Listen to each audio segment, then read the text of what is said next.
Next अब second example हमें दी हुई है, दैट इज़ 7, 15।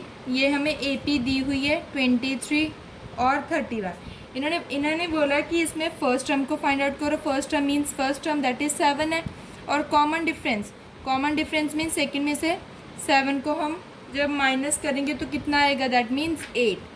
अब इन्होंने बोला कि 31 से नेक्स्ट 2 टर्म निकालो। अब इन्होंने एग्जैक्टली तो बोला नहीं कि फोर्थ टर्म या फिफ्थ टर्म या एट्थ टर्म।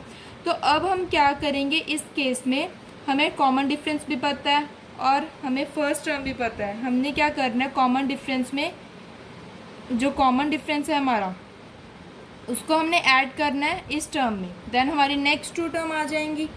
ठीक है, दैट इज़ 31 + 8 इज़ 39।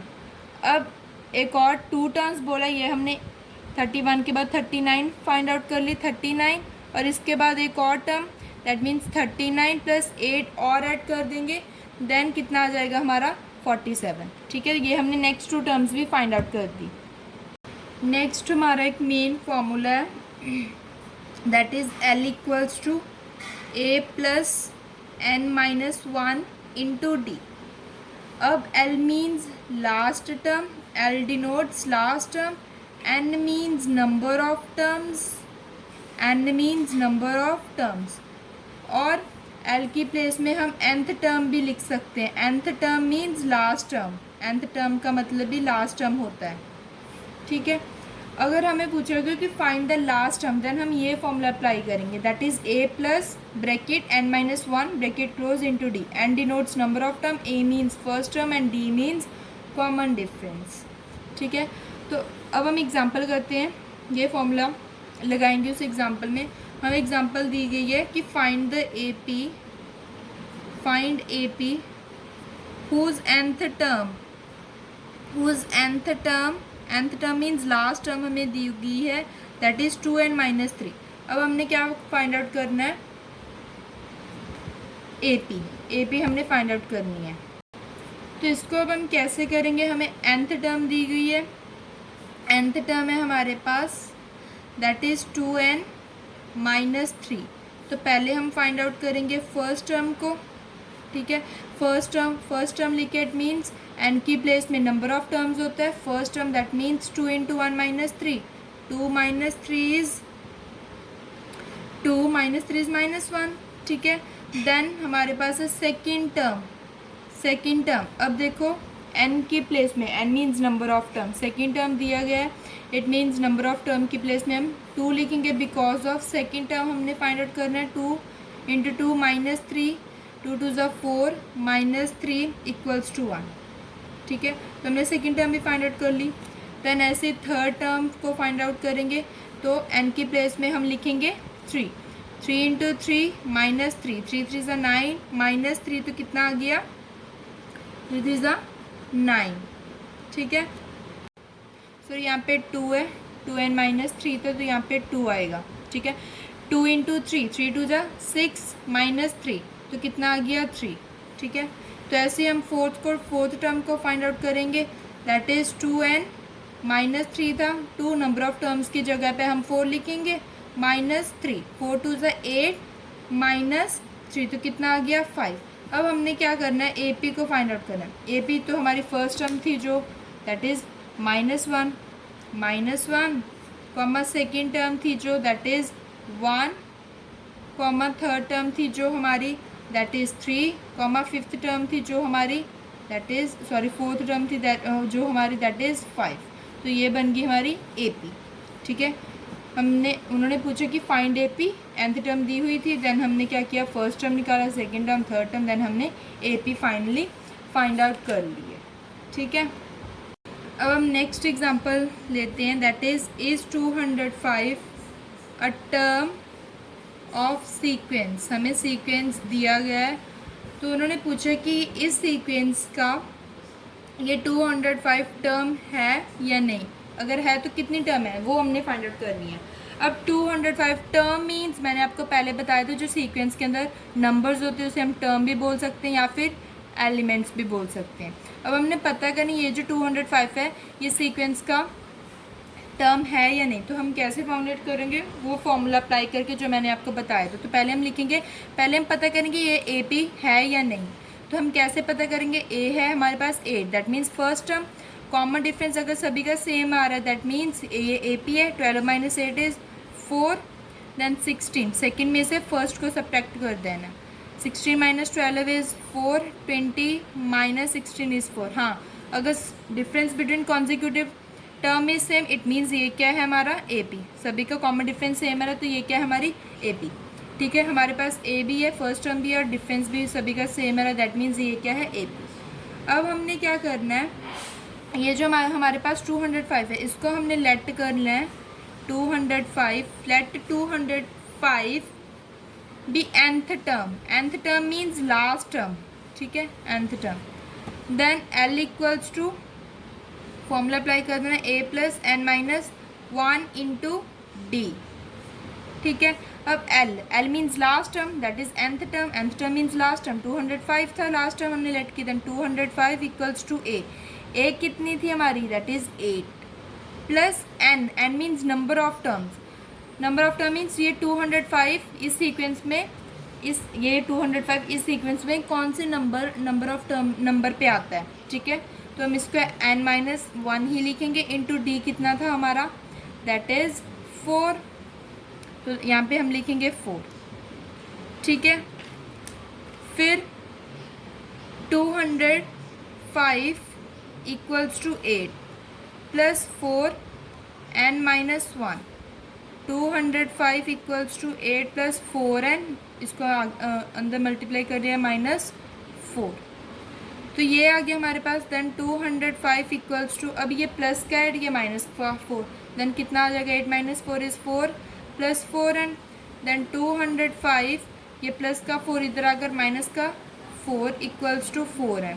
देन क्या बचा, 205 minus 4 is 4, 205 minus 4 is 201 equals to 4n।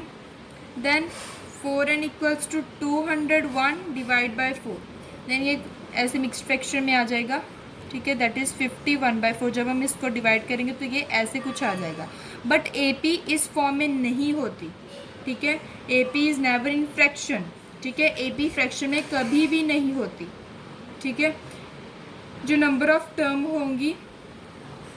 Terms होंगी सीक्वेंस के अंदर वो हमेशा नेचुरल नंबर ही होंगी। तो वो ए पी ही जो ए पी होगी वो सिर्फ नेचुरल नंबर में ही होगी, वो फ्रैक्शन में कभी नहीं होगी। इट मीन्स ये क्या है, ये 205 इस सीक्वेंस का टर्म नहीं है।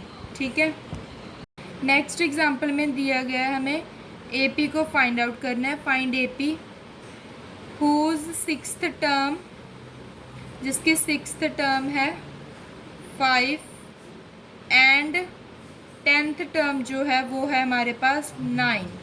ठीक है, सिक्स्थ टर्म। अब सिक्स्थ टर्म को फाइंड आउट करने के लिए जो अब फॉर्मूला हम यूज़ करते थे that is a plus 5d। यहाँ पे 6 है, एक कम कर देंगे यहाँ पे 5 आ जाएगा। a प्लस 5d किसके इक्वल दिया गया, that is 5 means 6 term equals to 5। Then 10th term means a plus 9d equals to 9। अब इसमें हम साइमल्टेनियस इक्वेशन चैप्टर के जो 3 मेथड्स थे उनमें से कोई भी मेथड को अप्लाई करेंगे। ठीक है, फॉर फाइंडिंग ए और डी वैल्यू। मैंने उस चैप्टर की भी ऑलरेडी वीडियो बना रखी है, सो जिसने भी नहीं देखी तो आप उस चैप्टर को भी देख लो ताकि आपको वो मेथड्स क्लियर हो जाएं ऐसे सिचुएशन को फाइंड आउट करने के लिए। तो हम अब फाइंड आउट करते हैं ए और डी की वैल्यू को यहाँ से। Then 9 minus positive 5 minus 9 minus 4, positive 5 minus 9 minus 4, minus and minus cancel, तो डी की वैल्यू कितनी आ जाएगी 1। तो हमारे पास कॉमन डिफरेंस कितना आ गया 1। अब इस 1 को हम चाहे तो फर्स्ट टर्म में सब्स्टिट्यूट कर दो, फर्स्ट टर्म में, चाहे तो सेकंड टर्म में। तो हम फर्स्ट टर्म में करते हैं, जो भी टर्म आपको इजी लगती है उसमें सब्स्टिट्यूट कर दो। ठीक है, ए की वैल्यू को फाइंड आउट करना है, डी की वैल्यू गिवन है 1 इक्वल्स टू 5। ये जो हमने फाइंड आउट की थी a plus 5 equals to 5, a equals to 5 minus 5, a equals to 0। तो हमारे पास कितनी ए की वैल्यू कितनी आ गई 0 और डी कितना है हमारे पास 1।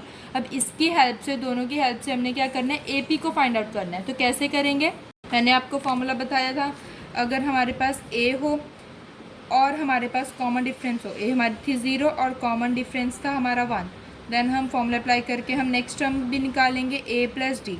सेकेंड टर्म निकालने के लिए हम पहले फॉर्मूला यूज़ करेंगे a प्लस डी। ए कितनी है हमारी 0 प्लस डी कितनी है हमारी 1, ठीक है। तो कितना आ गया हमारे पास सेकेंड टर्म 1, ठीक है। फर्स्ट टर्म थी हमारी 0, सेकेंड टर्म है हमारी 1। देन ये हम निकाली सेकेंड टर्म, देन हम निकालेंगे थर्ड टर्म। तो थर्ड टर्म कैसे निकालेंगे, a प्लस यहाँ पे 3 दिया, एक कम कर देंगे, a प्लस 2d।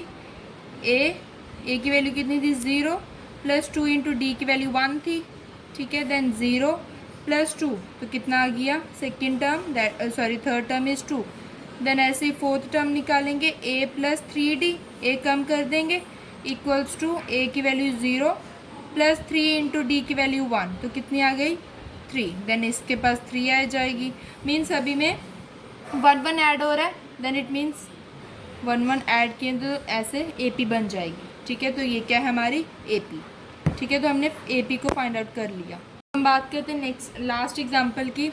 इसमें हमने फाइंड आउट करना है AP को, हो second term is 12। Second term कितनी है, a प्लस डी कितना है 12, ठीक है। And seventh term means a plus 60, a कम कर देंगे और यहाँ पे भी एक कम किया, सेकेंड टर्म एक कम किया, सिर्फ d बचा। सेवन्थ टर्म एक कम किया तो 6 बचा।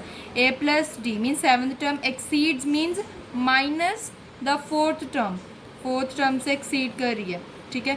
Fourth term means a plus 3d and seventh term means a plus 60 exceeds means minus fourth term means a plus 3d by 15 means equals to 15। जो सेवन्थ टर्म एक्सीड कर रही है fourth term से 15, fourth term, ठीक है, bye 15 से, ठीक है। तो अब हम क्या करेंगे, हम पहले सॉल्व करेंगे इस ब्रैकेट को, a plus 60 minus a minus plus minus 3d equals to 15। Then a, ये प्लस से माइनस से कैंसिल, ठीक है। Then plus 6 minus 3 then that is 3d equals to 15, d इक्वल्स टू 15 बाई 3 5 ज़ा d की वैल्यू कितनी आ गई 5। तो हमारे पास d की वैल्यू कितनी आ गई 5, ठीक है। देन अब हमने फाइंड आउट करना है, हमारे पास कॉमन डिफरेंस भी 5 आ गया। अब हमने फाइंड आउट करना है फर्स्ट टर्म। तो फर्स्ट टर्म कैसे करेंगे, हमने सेकंड टर्म दी हुई है ना, वो सेकंड टर्म इज़ 12। तो इसमें हम क्या कर देंगे, इस d की वैल्यू को सब्सटीट्यूट कर देंगे। a प्लस d की वैल्यू कितनी थी 5 इक्वल्स टू 12।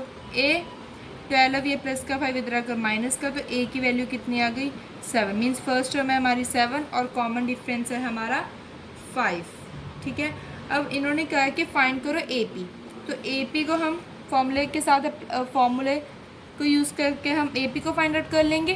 कैसे करेंगे, हमारे पास कॉमन डिफरेंस भी है और फर्स्ट टर्म भी है 7 जो हमने फाइंड की थी, ठीक है। D भी है और A भी है, ठीक है। तो अब हम फॉर्मूला अप्लाई करेंगे। A है हमारे पास 5, ठीक है।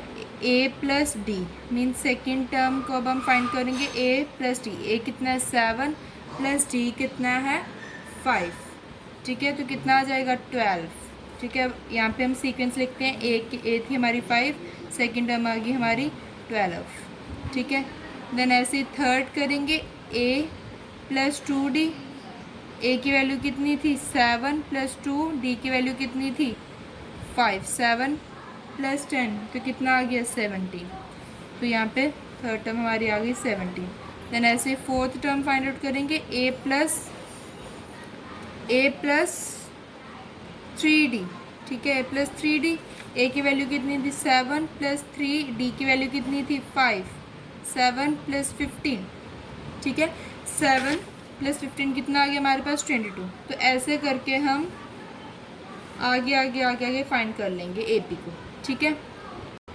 सो फाइनली विद दिस हमारा अर्थमेटिक प्रोग्रेशन का फर्स्ट पार्ट ख़त्म हो चुका है। नेक्स्ट पार्ट में हम बात करेंगे नेक्स्ट एक्सरसाइज की। और मैंने 10th स्टैंडर्ड के और भी चैप्टर्स बना दिए, सो जिसने भी नहीं देखे आप मेरे चैनल पे बाकी चैप्टर्स भी चेक कर लो, क्लास 10th ICSE के। So guys, if you like this video then please share it with your friends and don't forget to subscribe my channel.